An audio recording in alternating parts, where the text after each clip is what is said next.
Sunday afternoon, almost 1:15, January 21st, 2024. Um, I'm here in front of my computer. Yesterday, when we went live, I had a pretty interesting conversation. I started talking about the weather. I started talking about the weather early in the morning, how cold it was, and how I still get out and do my walk. It was, I think yesterday was about 12 degrees and Fahrenheit. Very cold, ice, snow, wind, so it felt like it was below zero actually, the wind chill factor. And yet I get out anyway. And it's not to prove anything to myself, it's not to prove anything to anyone else. It is entirely, I want to say therapeutic, I want to say for mental health reasons, I want to say for emotional reasons, and all of that would be true. But also, it truly is somewhat of a magical time. That early, no one, there's very little likelihood of running into anyone else. Here in the silence itself, everything is re-engulfed by the ever-present silence. Every noise, every sound falls back into it. So you hear your footsteps and you stop, and everything is immediately reabsorbed back into silence, including my thoughts. Most especially after meditation and my first round of yoga, the mind is very receptive to those states. So it has become, over the past several years, waking early and earlier. Used to be I was thinking 4 o'clock was super early. Now it's a little bit before 3. And yes, I'm getting to bed a little bit earlier, so my sleep is staying consistent. And it's worth it for me right now. Things might change. My schedule might change. I might need to find that I need to wake up later. I don't know. I do go to bed, like I said earlier. I'm not missing anything. If there's anything on TV worth watching, just few and far between, but there are some shows that I do enjoy. I have Hulu, I have Netflix, I have other apps if I felt the urge to watch anything. It has been a long time, I guess, relatively speaking, for me, since I've became really engrossed in a television series. I like Reservation Dogs, I like The Bear, neither of which are on right now. I did want to watch Fargo, the new season, and I have all year to catch up on that. So again, I'm not in any hurry for anything. I'm perfectly content being in bed by 7, reading for just a little bit, and then falling asleep. I sleep better getting up this early and getting out in nature.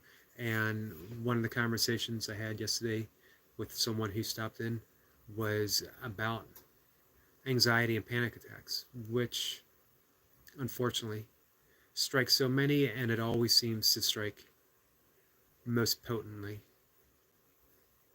at night. Sometimes right when we're going to sleep. That's how it was often for me. I'd be tired, I would read, I'd feel fine, and as soon as I shut off the light and was ready for bed, it was like hot wires through my body, causing me to straighten up, tense, breathing pattern changed, unable to lay still. I'd have to get up, and then I'd start pacing, and then the pacing would just worsen, and I'd increase it, and all night long, every time I tried to lay down, back up, pacing, going up and down my stairs all night long. When my father was alive, very carefully, so I wouldn't disturb him, because no matter how things got for him, no matter how bad things got, he was always worried about me. And as his caretaker, I didn't want him to know how bad things were getting for me. It was such a big surprise um, that I was suffering from anxiety because I thought I was doing everything right. Decades, literally decades of meditation, of breath work, of yoga,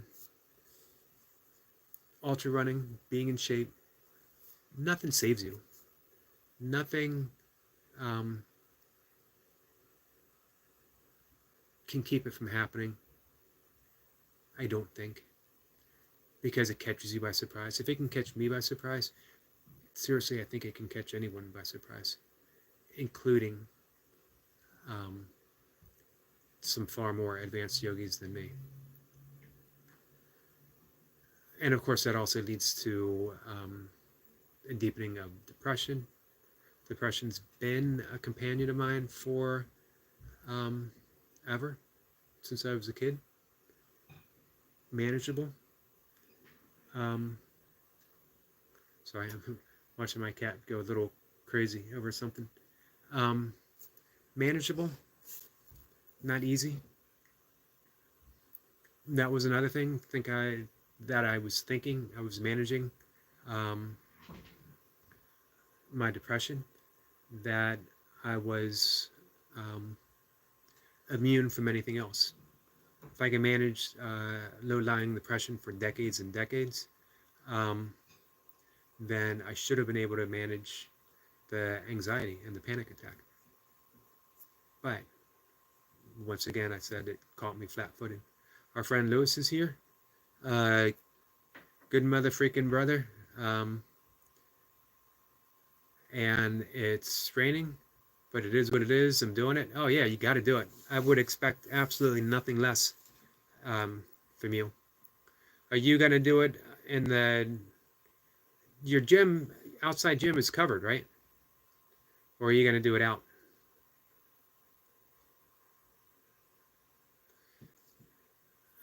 I figured the morning was implied. So this is Sunday. So an entire 7 days of hard work from It Is What It Is on his 2024 comeback.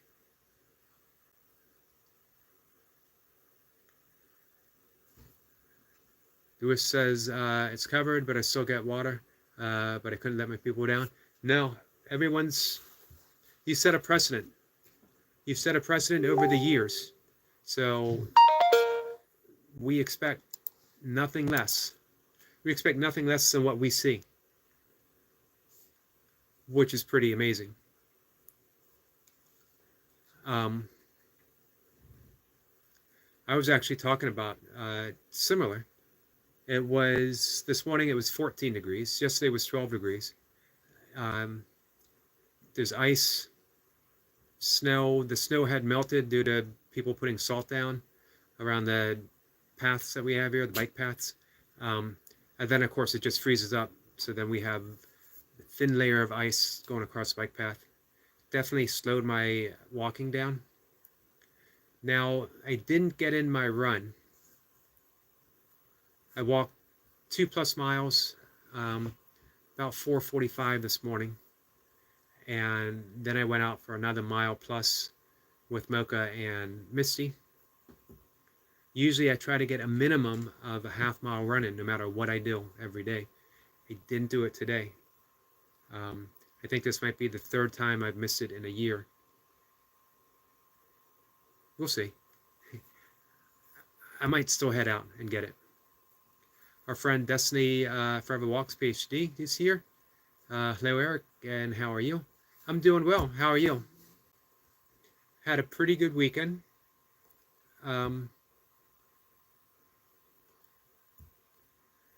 Lewis says that's still impressive, Eric. Yeah, you know what? I'm a stickler for a precedent, though. So it might gnaw at me that I might miss that half mile. I kind of rationalize it. I've already gotten 3+. I do a 10-minute walk just in my house, um, especially when it's this cold, after each meal, because it levels out the blood sugar level. Very good for managing blood sugar, managing blood pressure, keeping the metabolism spiked, helping you digest. It's a Ayurvedic principle to walk 5 to 10 minutes after every meal, um, and you will digest your food better. You'll prevent acid reflux, or you'll manage acid reflux, or you'll eliminate it completely, um, as well as I said, the blood sugar, blood pressure, cholesterol, all of it is tied in. Destiny says that she's doing great. Happy to hear that. I just recently watched you high stepping on the treadmill, backwards high stepping. Always impressive.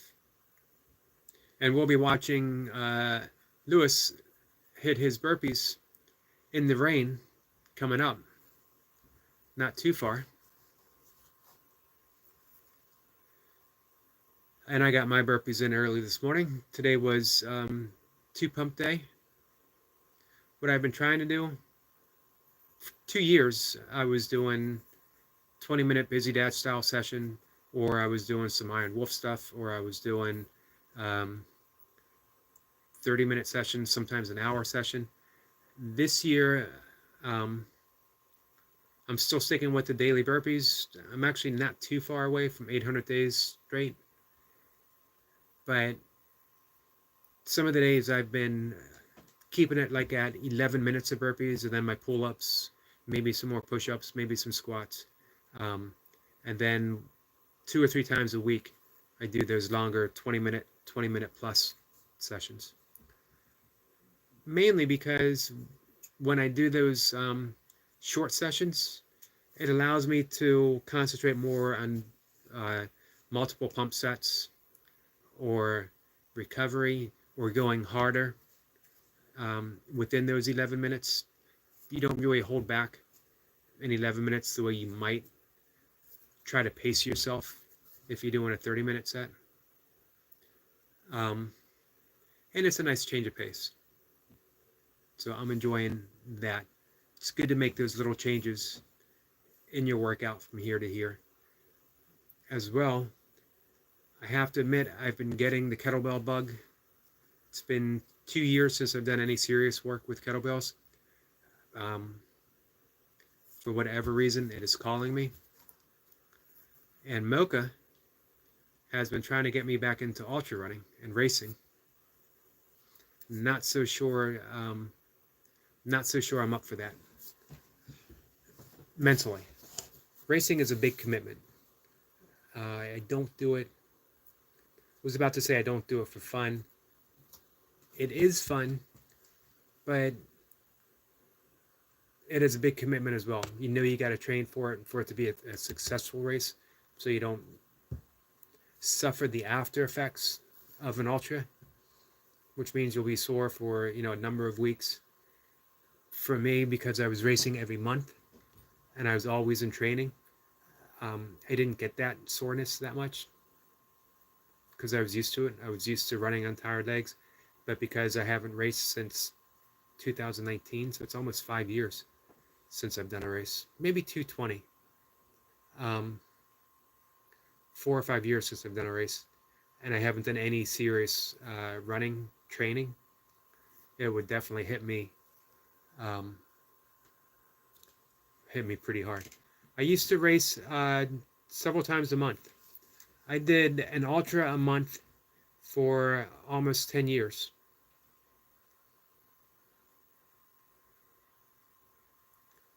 Lewis says he purchased his wife's Hoka shoes yesterday for the half marathon.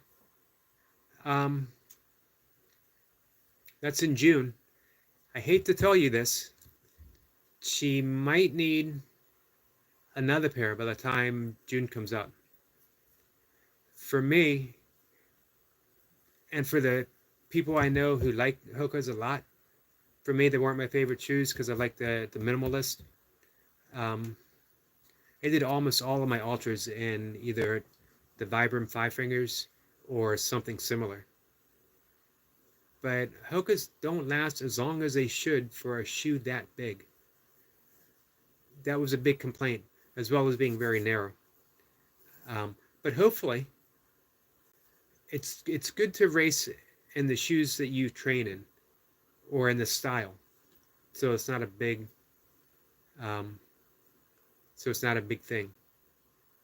You don't want anything too different on race day. So with the training for a half marathon, and what we got 5 months, just about 5 months, I guess, maybe 6 months. They might last, they might not last. So you said she hates new shoes, so maybe, get this pair for training and have a pair ready for racing, and she can break them in slowly over a course of time. If she gets another pair like in April, late April, they'll be ready for her by June. Destiny says 10 years of racing is quite a long time, Eric. It also seemed to fly by. It was an amazing 10 years. I don't know if I would have stopped except for two things. Needing to stay closer to my father as he got older, as he got more frail. I was worried about him falling. And then, of course, the congestive heart failure sort of snuck in there. And then COVID in 2020, races were shut down as well. The thought of being in a crowd and then coming home, COVID would have definitely killed my father in his 90s with congestive heart failure. So I had to, certain things that I really enjoyed doing, being around people, going to my place that had the sauna and the cold plunge, the steam room. I had to stop going there. I had to stop doing races. I had to stop going. Milka and I had a tradition of Sunday brunch, dating for 12 plus years. And we had to stop doing that. Lewis says, I will let her know. Eric, thank you for the advice. Yeah, there are people who like Hoka really love Hokas, but putting in those miles training for a race, you're definitely gonna put in some wear and tear. Again, they might last, but she'll definitely want to have something on hand in case they don't, that she can get broken in.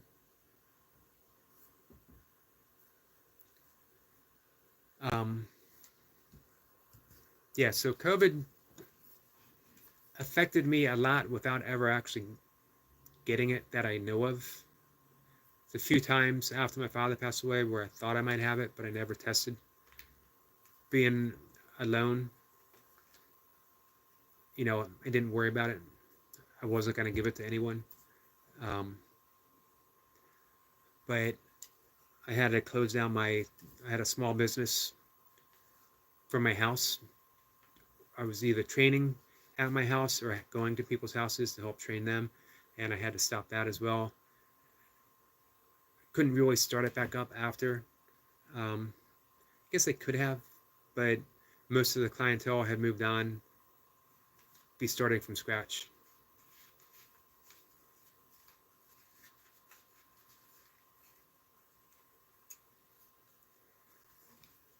Lewis says, question, so she has old Hokas. Should she train in those and then use the new ones later? Yeah, if the old ones are still functional, if they're still comfortable, if they're not causing any issues, get in the miles training in those, and then she might get 2 or 3 months worth of training out of them still, maybe more. She might be able to train all the way up until she needs to start getting her new shoes race ready. Just broken in. You don't really need to break shoes in as much as you used to, because they're not as stiff as they used to be.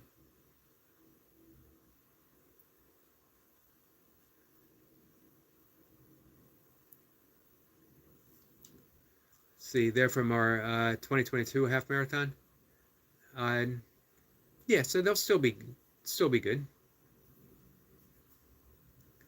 Lewis says she takes care of her things better than me. Yeah, I know that. I the things that I love very hard.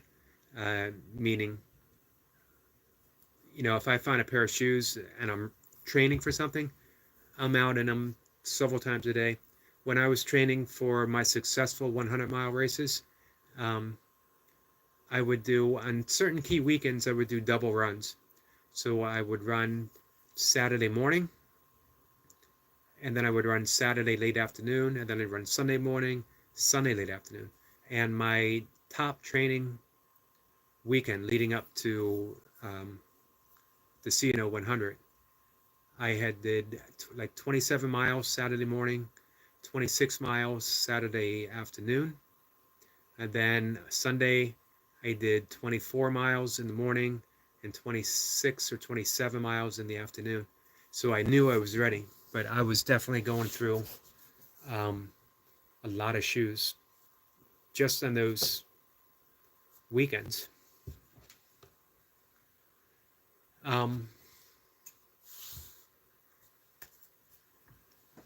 I actually enjoyed training more than I enjoyed racing.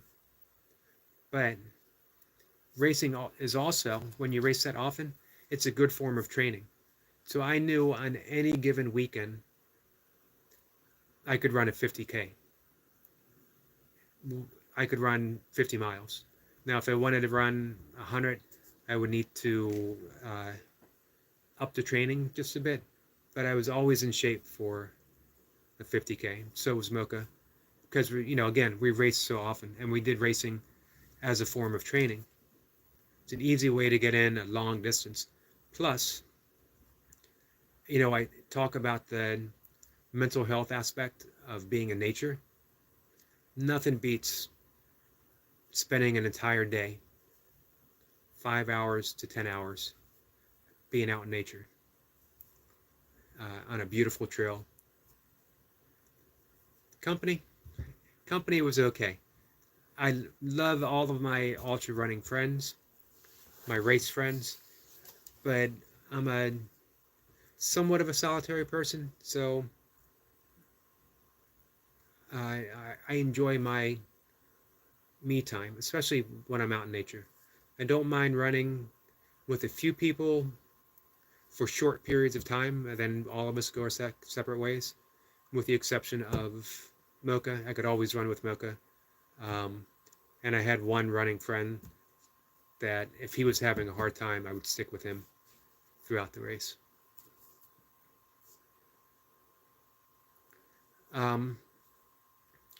Destiny says, you must have been an awesome runner, Eric. Any videos of your racing days? There is one video of me going up a hill. It was raining, and it was at the end of the CNO 100. And of course, they had to end the race uphill. So on mile 99, when you're feeling like you can't take another step, and then you think, wow, I only have another mile to go, and then you see that entire mile is uphill. Most race directors have a very sick sense of humor. I have to see if I can find that video. I know it's on Facebook. I was an okay runner.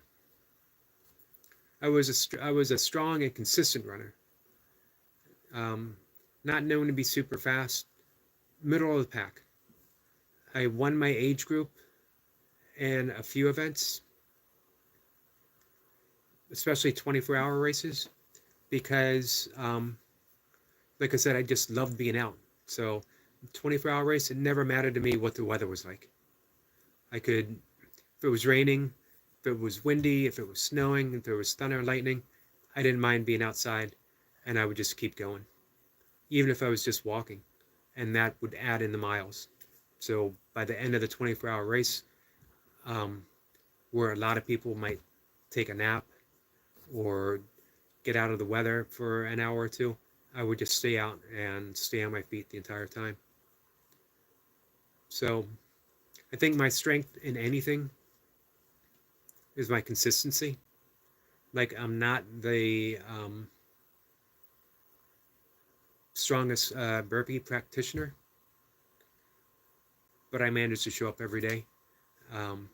And for 2 years, like I mentioned, every routine I did was a big routine. Several hundred burpees each session. Finishers.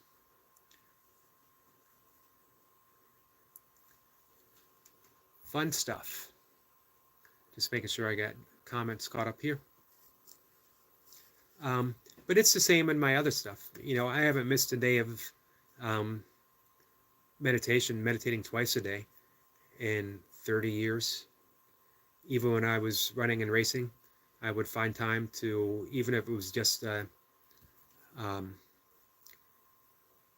finding a spot away from people, and I would meditate. And I've written every day for 25 years without missing a day. If I am anything at all, it is stuck in my ways. When I find a way, I don't want to say a way that works for me. When I find a passion, something that I love to do, I absolutely love to write, so I do it every day. I love to meditate, and I love the effects of meditation, so I do it every day. Same with yoga. Same with burpees. Remember Coach Dan John saying, if you don't follow Dan John on YouTube, definitely do a search for him. Probably the sanest, soundest advice on training that you'll get anywhere. Very practical, and he covers all aspects of training. But he said, you know, if you want to accomplish something, you do it every day. Non-negotiable. You don't negotiate flossing your teeth or brushing your teeth or anything like that. You do it. That's what you're supposed to do. And so I sort of decided it's the same with all the other stuff. Lewis says that's some crazy numbers, Eric. 100. Yeah, it was pretty, you know, again, I think my diet helps me stay, my recovery. So I'm able to recover fairly quickly from one workout to the next.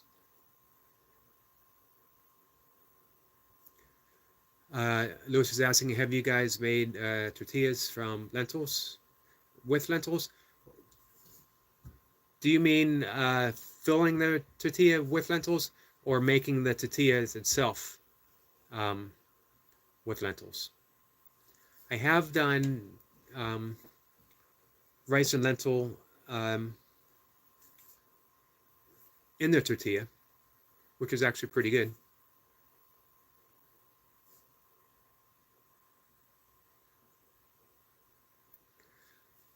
Destiny, as usual, hits it right on the head with the things you like and enjoy become somewhat sacred nature. It's the things that show our true selves and our purpose. Exactly.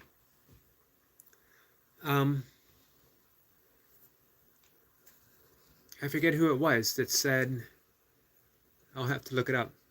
Circumstances don't make a man, they reveal him. And that's the same with the things we love.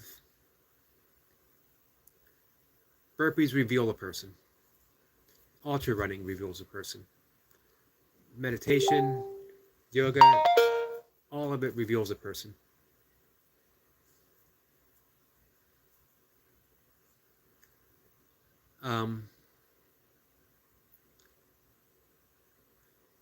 Let's see. Making the self, making itself. So that I don't know. I'm sure you can. I mean, they're pretty. You know what? Actually, I know you can, because Ezekiel, the Ezekiel bread people, their tortillas are made from the same stuff as bread, and their bread have lentils in it. So yeah, it's definitely possible.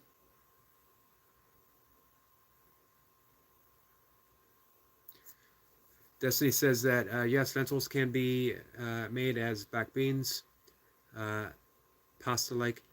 Can go great on tortillas, Lewis. I think if you make it into um, some type of like flour paste, you could make the actual tortillas from it as well. And I know they have lentil chips, so entirely possible, I'm sure.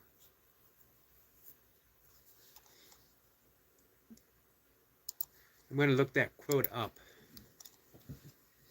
One of my favorites. It always bothers me when I don't remember um, who said something.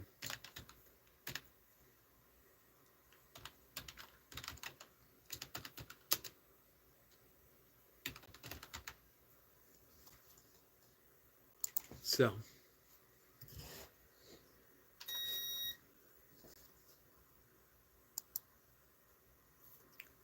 it says here that it is um,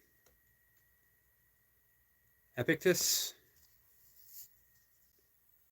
I thought it was someone else. I thought it was actually Kierkegaard who had said that.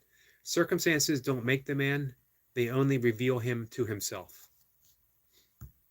And we could switch the word circumstance with um, so much more if we wanted to. We could um, circumstances, hardship, but we can also say good fortune. And a lot of people might wonder how would good fortune reveal a man? Um, because if you receive good fortune and all of a sudden your life is different and you act differently, you treat people differently, then you are revealed that was the person you were all along. Your riches, your good fortune didn't turn you into that person. It only revealed what was underneath.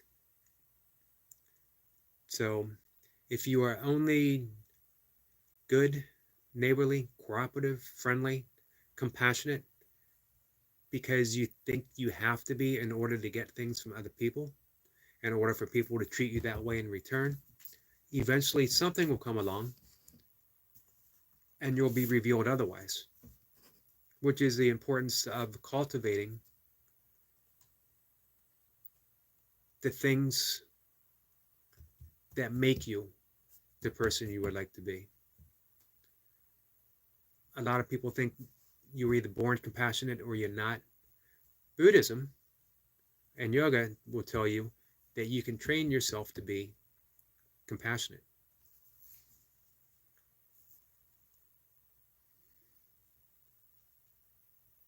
Let's see.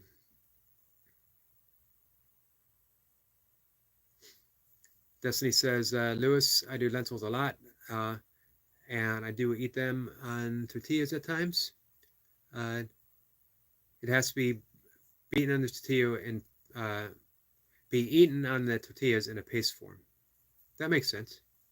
Yeah, lentils are my daily staple.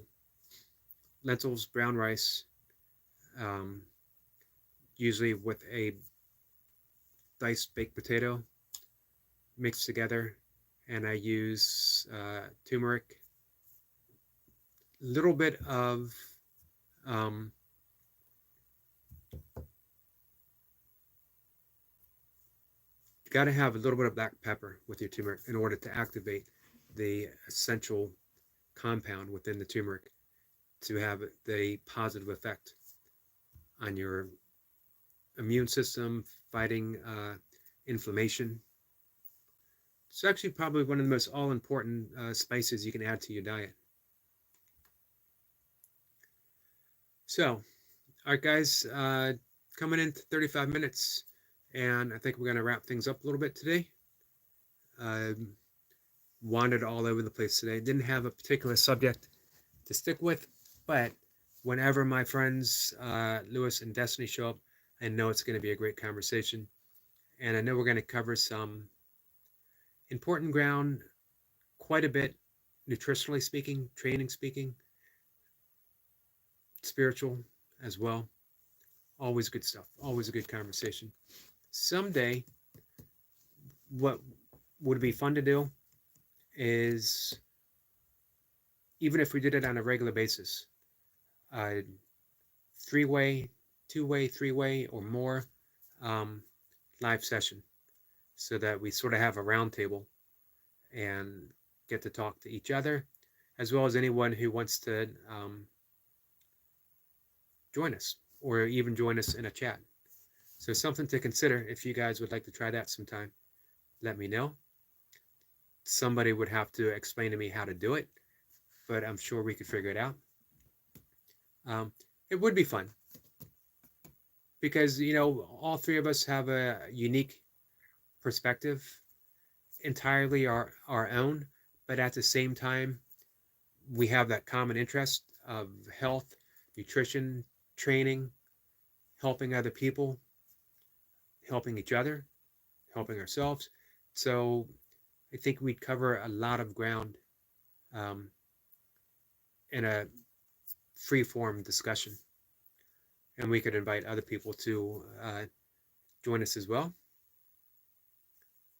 Little panel, mastermind. I'm sure between the three of us, we could solve every single one of the world's problem in a short period of time. Maybe not in one discussion.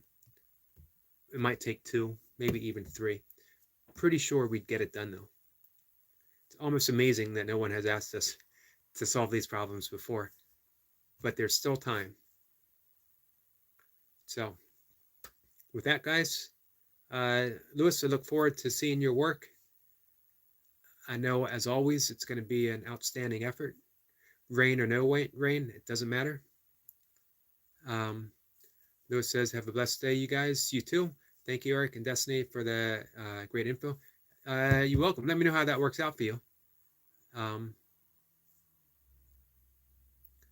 And Destiny says, yes, we do have a lot in common. I love talking with you, Eric and Lewis. I do as well. Again, always fun and always insightful. I come away feeling like I've learned something and I've shared something, and things have been shared. So, all right, guys, I will see everyone for Burpees in the Morning, which should be a name of a talk show, in my opinion. Maybe one day. Destiny says, thanks and have a great day too, Eric and Lewis. You too. Take care, guys.